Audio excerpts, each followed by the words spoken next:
I'm going to have a little inbox preview look at this kit here, which is the Hasegawa Hobby Kits 148 scale Focke-Wulf Fw190A-8 R8. This is a limited edition kit, and I also think this is probably one of the most underrated like single engine fighters that any company has produced, and definitely of the FW190, I think the Hasegawa 190s are like the best in my opinion as far as cost, and like I think they're just amazing kits. The Tamiya kit is pretty good, and for the longest time we only had the A3. There was no A8. I think there was an F8 that came out, but it's actually got quite a bit of flaws in it if you really look at it, and this kit was sort of like it just is not appreciated for how awesome it is.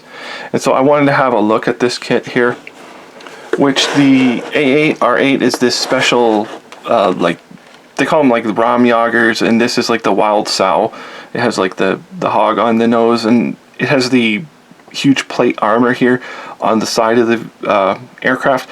Interesting, this one doesn't have the armor on the glass or on the like the thickened front either, which is kind of strange. Also, it's depicted, I'm guessing this is supposed to be the 30mm, like the R8 has the 30mm cannon in the wing, this was basically the most heavily armed variation of the 190.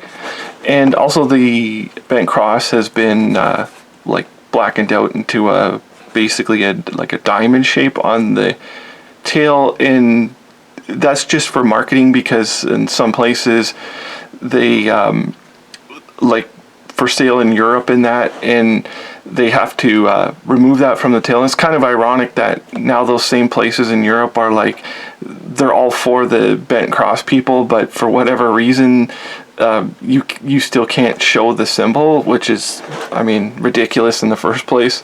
But however, really nice box art chasing the B-17G up there, and on the side of the box, nothing special there.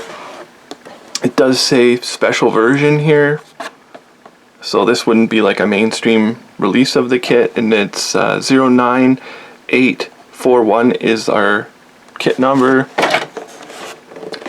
and just some more information on the side there. We'll open it up and we'll have a look here.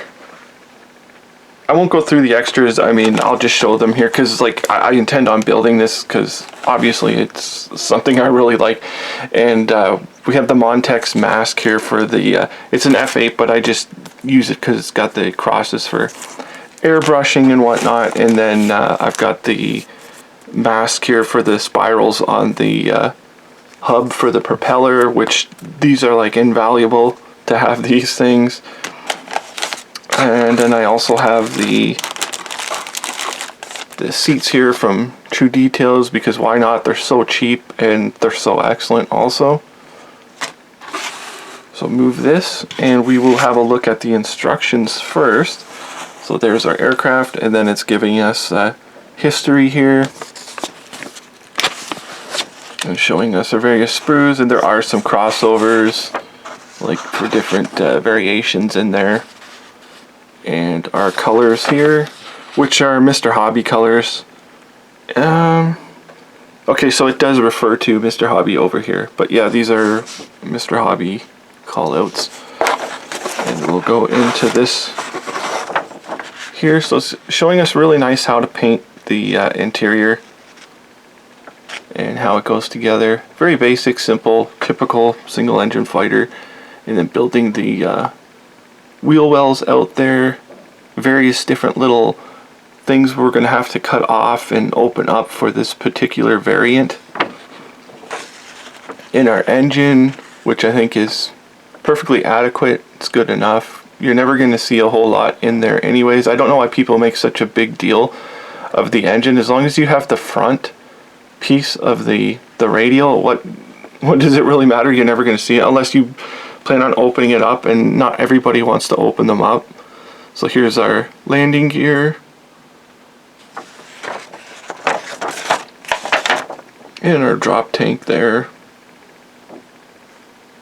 And you can see how highly detailed, excuse me, highly detailed the like the section is here for the like rack for the tank. It's not just one piece like most people do. It's actually multi-piece. And then here's our propeller and our glass work, and showing us fitting that side armor. And I guess, okay, so it does include the armor for the glass, if your variant has it or not. That is a real pain to put on there, but there are some modern products like the AK or not AK, it's Ammo Mig, I believe, makes a clear product that you could put that on with, and it shouldn't be much of a problem. So there's our propeller, which I guess if you don't glue it, you should be able to spin it, which isn't a big deal in my opinion. So here's our aircraft, which I like Hasegawa. It tells us the actual like history of the aircraft and everything, sort of like we've got JG300 and it gives us our pilot and everything, yellow 12, November, another JG300. So I guess we get the two, one with the really nice nose on it, and then the other one with the wild sow on there. And our various markings and painting guide there. And then our basic information on the back. So we will get this out here. We'll start with the decal and the bag and everything.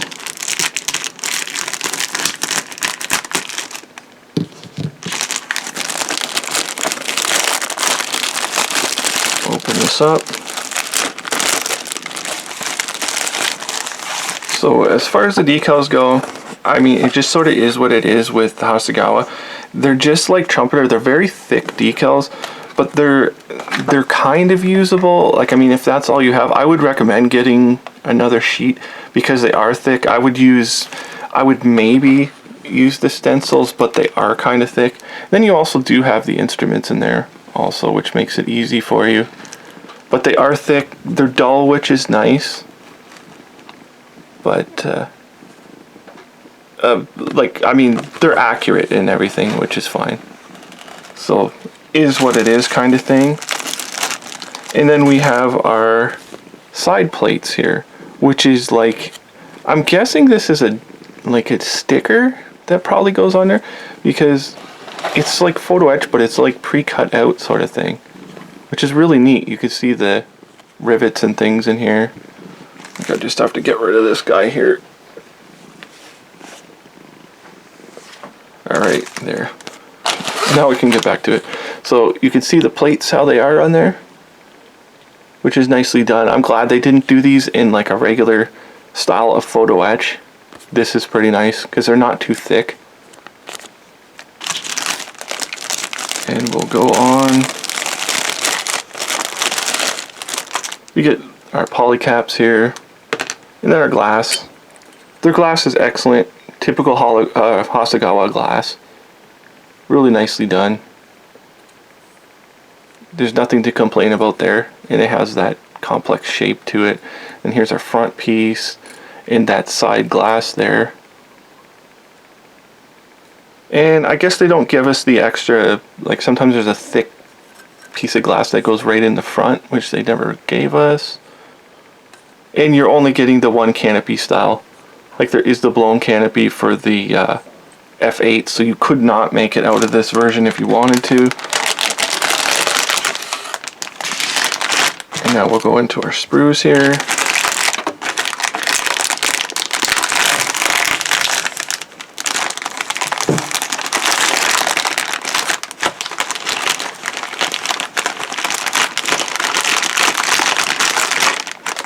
And we'll try and get them out here.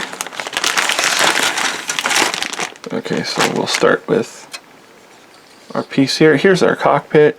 Really nicely done. Excellent detail in there.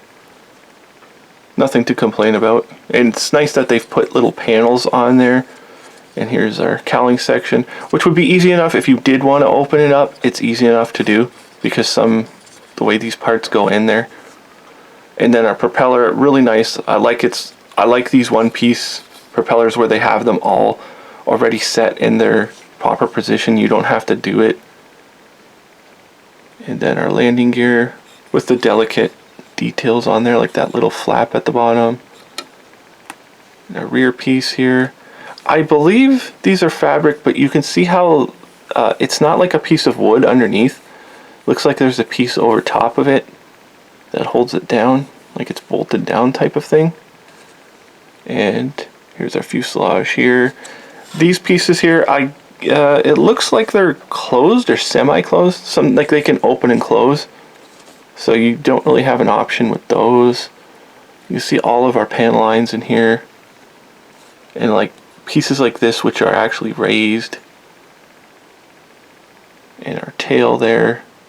This little thing, some companies do leave it open so you can see the detail in there, but not a big deal.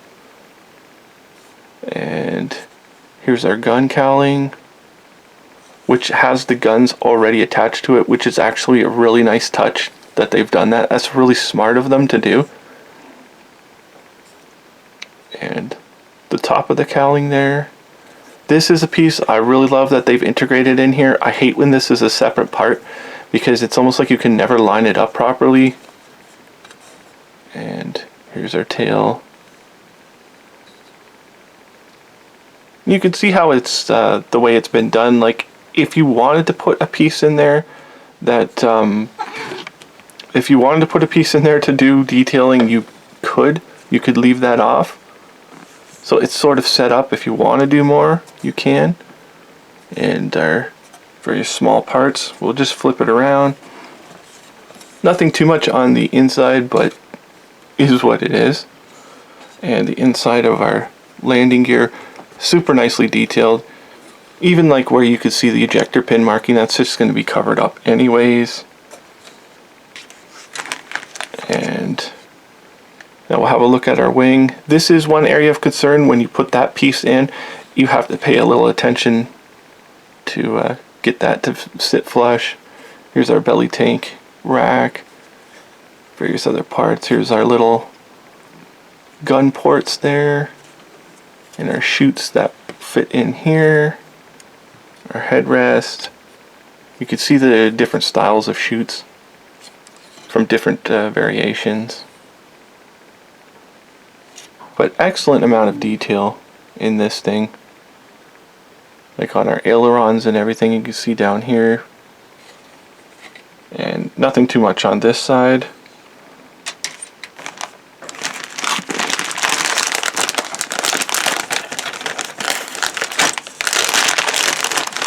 And we'll get this out, which is our upper wing section. So here's our very complex wheel wells. Highly detailed. And our upper wing. You see these little openings here. I think it's this piece here where there's a little pin that sticks up through here so the pilot can visually see whether his flaps are up or down. That's why that hole is there. And on the side, these a lot of people like to open these for the gun, but they look like they would kind of be a pain to open. And then our front of the cowling. Interesting, we do get a plastic piece here. So if you want to use the plastic instead of that little weird metal part, you do have that option. Or you could even make two of these. You could get another kit that was standard and throw that on there. And then here's, I'm guessing, our 30mm cannon barrels. So that's very interesting that it comes with an extra set of those. And inside of our wing here, showing us the different little holes we can open. But yeah, so it looks like there's almost, I guess there is enough for, except that you wouldn't get the glass for the canopy. That's about it. Then we have this here with our landing gear, very delicate landing gear, which is the problem with the Tamiya kit, is the landing gear is too short. And various pieces for the engine. This is the inside. Here's our wheels, wheel hubs. And so we don't really have any ordnance, other than in the wings, we just have a drop tank. So that's what you're limited to. And then there's our seat, which is perfectly passable. It's just the True Decals ones are a little nicer because they have belts and stuff. And then here's the inside of our landing gear and our hub, our instruments here. Really nice instruments. You don't have to use the decal if you don't want to. And our wheels, which are just a balloon style of tire. They don't have the ridges on them like some of them do. And there's our little instruments, our switches and things, and our exhaust, which is alright. The lower and the side exhaust there. And our engine. It's very detailed, but again, you're not going to see much. So we'll just get our buddy out of here. And I'll grab the box. So this is the Hasegawa 148 scale Fw190. I just picked this one as kind of a representative for their other 190s. I wanted to show how awesome they actually are. Don't know how easily available they are right now, if you can get them still. And at the price they are, like when they came out, they were pretty competitively priced with the Tamiya one. The Tamiya one is a little cheaper, and now it's a heck of a lot cheaper than these. But with the Edouard release of the 190, it kind of like surpasses this one. So if you can get this one cheaper, I would go with this one. But right now, like the Edouard one is still top of the line, but it is a lot more work than I think is necessary. So I wanted to show people how good this kit actually is. And this is the Hasegawa Hobby Kits 148 scale Focke-Wulf Fw190A-8 R8 special edition. And other than that, thank you for watching.